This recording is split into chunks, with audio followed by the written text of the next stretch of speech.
Երթևեկության կանոնների կոպիտ խախտումներ են կատարում նաև իրավապահները։ Ներքին գործերի նախարարության եւ ոստիկանության ծառայողներ կան, որոնք իրենց պարտականությունները կատարելիս են խախտում երթևեկության կանոնները, բայց որևէ պատասխանատվության չեն ենթարկվում։ ՔՊԱ-ական падգամավոր Արմեն Խաչատրյանը, որ լավ գիտի համակարգը, խոստացավ, կստուգվեն ներկայացված փաստերը։ Նա 2 տարի առաջ կատարված վերլուծություն ներկայացրեց։ Պարզվեց, որ մեր падգամավորներից 2 տասնյակից ավել մարդ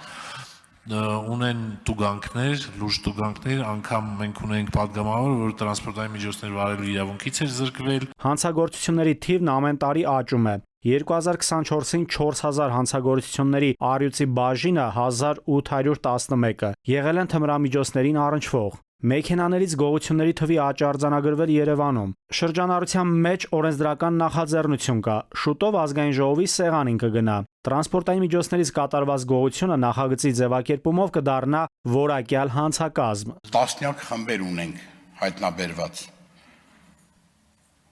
որոնք մեծ թվով գողություններ կատարում են, ներկայացնում ենք մենք նախաքննական մարմին, վարույթներ եւ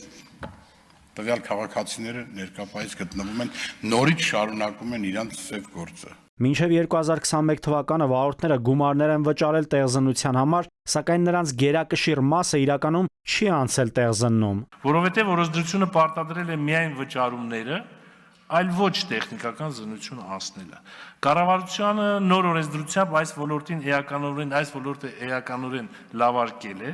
վերացրել տեղզնության կտրոն հասկացությունը, կտրոնի համար պահանջվող վճարը եւ իհարկե տեղզնությունը դարձրել պարտադիր։ Ճանապարհատրանսպորտային պատահարները եւ դրանց հետևանքով շատ հաճախ մահվան ելքերը մտահոգիչ են։ Հայաստանում տարեկան յուրաքանչյուր օր ճանապարհատրանսպորտային պատահարների զոհ է դառնում միջինը 1 մարդ, վիրավորվում 16-ը։ Չնայած ենթակառուցվածքների եւ երթևեկության կառավարման բարելավման ուղղված միջոցառումներին,